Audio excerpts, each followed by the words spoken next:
Olá, eu sou Adalberto Piotto e estreio nesta semana aqui na TV SIE uma coluna sobre política, ou seja, semanalmente a gente vai falar sobre política aqui na TV SIE. Eu tenho muitas histórias. Aprendi em São Paulo. Represento aqui todas as mulheres.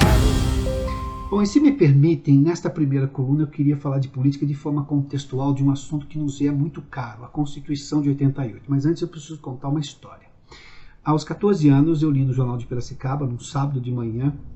Meu pai assinava o Jornal de Piracicaba, eu sou de uma cidade pequena chamada Rio das Pedras, que é na região de Piracicaba, que o Dr. Ulisses Guimarães iria a Piracicaba fazer um comício, porque estava havendo naquele momento uma eleição para deputado constituinte, o que viria a redundar na Constituição de 1988. Eu pedi ao meu pai que me levasse até lá, porque eu queria conhecer o Dr. Ulisses, até porque eu discutia muito política na escola, essas coisas todas. Ou seja, isso quer dizer que eu tenho, antes que eu faça qualquer outra crítica à Constituição de 88, que vou fazer daqui a pouquinho, eu tenho uma relação fraternal com a Constituição de 88, porque ela mostrou e ela solidificou, ou seja, ela consolidou o novo país que emergia naquele processo de redemocratização no pós-período de ditadura. Ou seja, o avanço social que se teve com a Constituição de 88 é inegável sob todos os aspectos. Mas, por outro lado, nós temos hoje uma série de regramentos que fazem com que qualquer decisão política do presidente da República ou mesmo do Congresso seja muito lenta por mecanismos adotados lá na Constituição de 88. Os constituintes, e até é possível reconhecer isso, preocupados com algum eventual retrocesso, fizeram uma série de amarras na Constituição. Por isso que a Constituição, uma das razões de ela ser tão longa, são essas amarras. O próprio Congresso tem muito tempo para discutir coisas e um tempo muito demorado, prazos muito demorados. O fato é que, independentemente disso, hoje, no século XXI, nós temos uma pressa muito maior. Eu costumo dizer que no país, aqui nós temos demanda reprimida por dar certo, devido à série de solavancos econômicos que tivemos no país, quando a gente imaginava que a gente ia, digamos, levantar do berço esplêndido e a coisa dava errado e aí começava tudo de novo. Bom, todo mundo sabe a saga da hiperinflação até chegar ao plano real, enfim, essas coisas todas. Mas, por exemplo, o presidente da República hoje, seja ele quem for, neste momento, e hoje é o presidente Bolsonaro, mas tem um próximo mandato daqui a pouco, e depois tem o mandato que vai suceder o próximo mandato e por aí vai.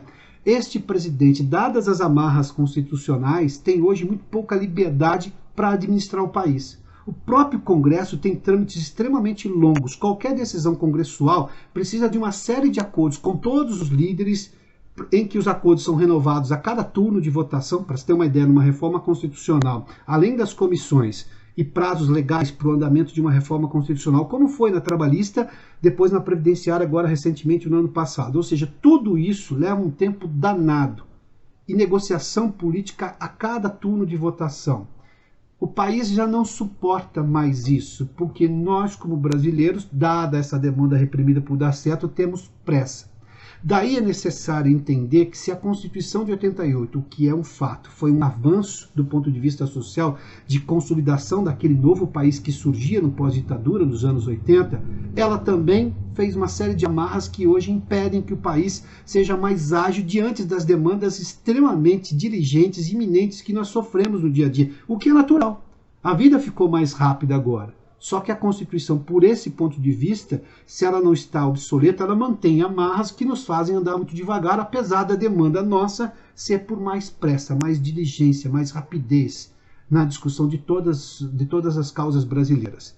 Diante disso, aliás, esses dias eu ouvi no Pensando no Brasil, o programa que você acompanha aqui pela TV CIE também, o ex-ministro Delfim Neto, que foi deputado constituinte, e ele faz um meia-culpa na entrevista dizendo que quem decide os gastos hoje do presidente da República, como foi no anterior e que será no próximo, são os deputados constituintes lá de 88.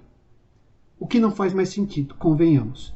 Esta liberdade por administrar é justa do ponto de vista de que a cada 4 anos vamos eleger um presidente e ele faz uma série de propostas que hoje a Constituição o impedem de fazer.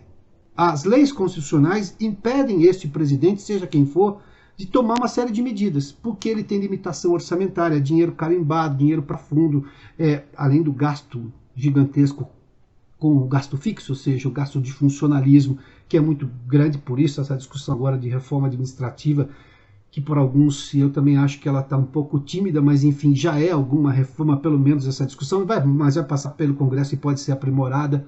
Ou seja, é importante a gente entender que nós vamos ter que usar a política hoje, porque a política hoje é o que foi feito dela no passado.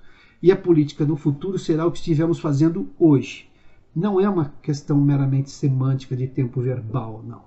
É simplesmente a realidade. Daí nós teremos que usar a política hoje para mudar essas amarras, por isso a necessidade das reformas constitucionais, porque senão a gente corre o risco de a cada 4 anos eleger um presidente e um congresso para dar agilidades nas decisões administrativas brasileiras, que são a demanda da sociedade, sem que eles tenham condições legais de fazer.